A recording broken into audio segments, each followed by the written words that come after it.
The Dallas Mavericks made one of the biggest draft day trades in recent history when they moved Trae Young and a future first round pick for Luka Doncic. And while Luka is undoubtedly the cornerstone of the franchise for the future, this team is actually going to be a joy to watch this season. Over the last 3 off-seasons, the Mavericks have slowly been putting together solid moves that put them in this position. With the acquisitions of Harrison Barnes and Dennis Smith Jr., they have managed to begin to rebuild while still remaining competitive for Dirk's last few seasons. This video will cover that process and take a look at the future of the Mavericks, as well as asking how good can they be this season.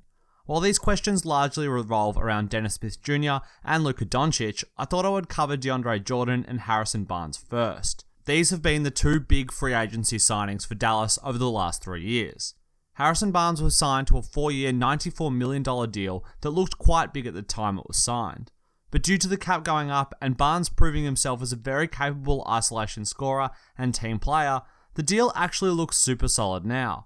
Barnes averaged 19 points a game last season, and while these numbers don't blow you away, he did so on very solid shooting percentages. Barnes was asked to post up and create for himself a lot last year, and he did so without a lot of help and was efficient in doing so. But despite being the number 1 option on the team, Barnes didn't assert himself too much and demand 20 shots a game to try and put up 24 points a game. Many Dallas fans might have wanted him to do so and felt that he had the potential to be a huge scorer in the league. But Rick Carlisle prefers a team style of basketball that maximizes everyone's skills on the court. This involves both motion and passing, and Barnes was doing the team thing by not letting the ball stick in his hands and put up a huge number of shots. But the team last year just didn't have the weapons for this to be super efficient. For this style of system to work, you need guards and players who are great and willing passers. Dennis Smith Jr. was a rookie point guard and at times got a little bit of tunnel vision and took over the system. Now this is what you kind of want from a guy like DSJ, but he needs to learn to balance his athletic attacks within the overall system. With Dennis in his second year and the addition of Luka, the Mavericks have a lot more ball movement and should field a team that swings the ball, makes the extra pass, and chases the great look instead of the good one. This style of system will suit Barnes so much more. It will mean that when he catches the ball, he isn't swamped by his defender. It will go back to closer to his Golden State Warriors days, when he could shoot threes and attack closeouts with his incredible speed and athleticism. I expect Barnes' numbers to go down a little bit this year, but as a small ball 4 and 3, he suits this roster perfectly and will defend and play his role to perfection. The other big addition to their roster was DeAndre Jordan. The Mavericks signed Jordan 4 whole years ago before he reneged on the deal and returned to the Clippers. The fact that he has come back shows that the NBA is a serious business and that emotions are left at the door. Jordan is the style of big man that the Mavericks have been after for years. He is ultra athletic, runs the floor incredibly well, skies for rebounds on both ends, is a defensive anchor, and one of the best lob catchers in the league. The Mavericks haven't had a player like DeAndre since Tyson Chandler in 2011 and have been trying to replace his production for years. Jordan is on a fantastic 1-year deal, and the Mavericks get to enjoy his play without having to commit to him long term yet. He will cover for Dirk's defensive deficiencies, but when Nowitzki is off of the court, it gives the Mavericks the potential to become a good to great defensive team. With Luka, Dennis, Barnes, and Wesley Matthews, they can run a small ball unit that has good defenders all over, and then rely on DeAndre to guard the rim if they get beaten. But more importantly, Jordan will set the best screens of Luka and Dennis's lives. He is so big and strong that he always creates good separation for his guard before diving to the rim. And when he does dive, it is so easy to throw him a lob pass for an easy bucket or have him clean up the glass if the guard misses their shot. Jordan and Barnes will be 2 of the veterans of this team on the court. Dirk and Wesley Matthews will also, but Dirk is old as hell and I doubt he'll be on the court all that much to provide guidance on a play-by-play basis. And Wesley Matthews is in a contract year, and I'm a little bit worried that he might try and do too much dribbling in order to prove himself for one last big contract. For these reasons, expect Barnes and Jordans to take active leadership roles, barking orders, and trying to guard their young stars to success. Because while Barnes and Jordan are good, it is really Dennis and Luka that are the future of this franchise. They'll form the backcourt duo for the next 5+ years, and in my opinion, are an almost perfect match. Dennis Smith Jr. is one of the most athletic players in the entire league. He has one of the biggest vertical leaps in the league, and this allows for him to sky for his incredibly flashy dunks and putbacks. But the legs that let him fly also allow him to move up and down the court at incredible pace. Dennis is lightning fast in everything that he does. Whether it is a spin move into the middle or simply pushing the ball in transition, he is an absolute blur. And being this fast is an incredible advantage in the NBA. As I mentioned in my video on the Sacramento Kings, all players in the NBA are quick. So when you are faster than the rest, it is truly special. De'Aaron Fox and Dennis Smith Jr. are great examples of that. They create separation and explode past their defenders like very, very few players. DSJ used his speed last season to create most of his looks. He took players off of the dribble in isolation and in transition with ease. And once he got past his defender, the speed also helps. Being that little bit faster means that defenses have to be so quick to react with their help, or it is too late. And even if the big man does get there on time, there is no guarantee that they'll prevent the shot, as Dennis could simply just rise up and dunk all over them. This kind of dribble penetration is so valuable in the NBA, and every single team in the league needs somebody who can create. Dennis will be this guy for Dallas for the next 5 years at least. The Mavericks will ask him to attack in isolation or pick and rolls in order to collapse defenses and create space for their shooters and secondary playmakers. One area where he will need to improve on though is the pick and roll. There is no doubt that Dennis has serious talent and potential here. He can come off the screen at speed and attack the basket, and he can also pull up from the mid-range and take advantage of any space he is given. But he needs to work on knowing when to do these things and when to pass the ball.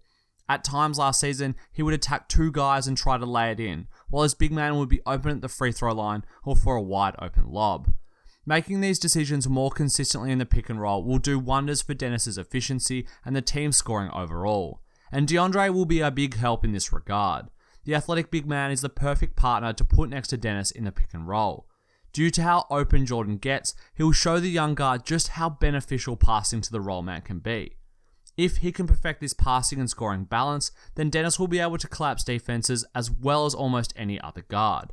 This will make him one of the most threatening on-ball players in the league. But when the ball isn't in his hands, Dennis also has work to do. He simply needs to raise the consistency of his three-point shooting. Dennis has shown that he can hit threes, but he varies wildly from game to game and shot 31.3% from deep last season. This simply isn't up to par, and if he doesn't lift it, then defenses will be able to sag off of him and it will negatively impact his team. But I have confidence in DSJ to get this work done and put in the work to become a three-point threat.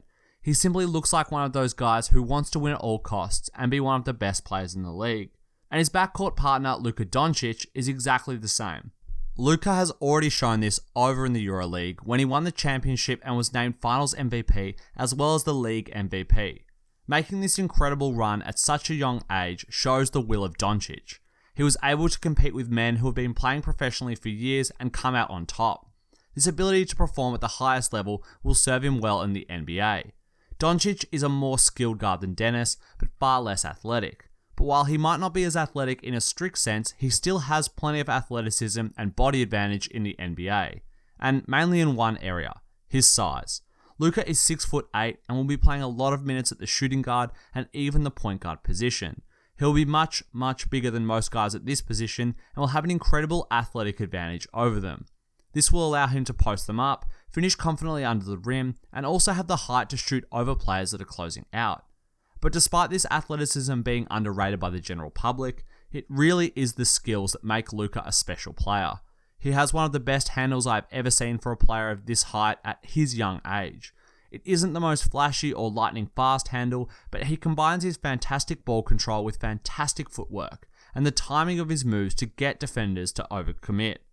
Most of these moves come after receiving the ball with a little bit of space. Luka uses the pump fake to get his defender into the air and then torches them with crossovers, spin moves, and fast dribbles to have them scrambling to cover him. Then when he gets inside, Luka is great at making decisions on whether to pass the ball or shoot. He can finish inside with floaters, layups, dunks, and a nice array of mini hooks if he finds himself with a smaller player guarding him. He can also do step backs and shoots threes off of the dribble relatively well for such a young player. But I actually think that he's been passing a little bit too much at times from inside the paint. Sometimes as the best player, you simply need to take the shot when the opening is there, instead of kicking it out to role players who are slightly open. But this problem is much better than the opposite. It will endear him to his teammates, and in the preseason, you could see the contagious ball movement on the Mavericks. Rick Carlisle has taken advantage of the wealth of young talented players on his roster, and has them cutting hard and moving the ball like crazy. They've also used DeAndre Jordan to set on and off ball screens at the free throw line, and the result has been a lot of lobs and open wing threes. Luka has been fantastic at being the ball handler in these situations, as well as being the open 3-point shooter.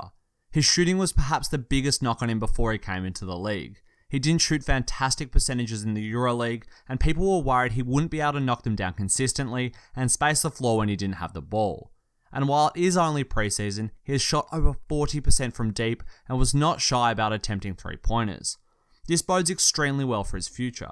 If he can consistently shoot well from deep when he is playing off ball, then he'll be able to play both off and on ball equally well, allowing him to be a secondary playmaker to Dennis Smith Jr. when he is handling the ball.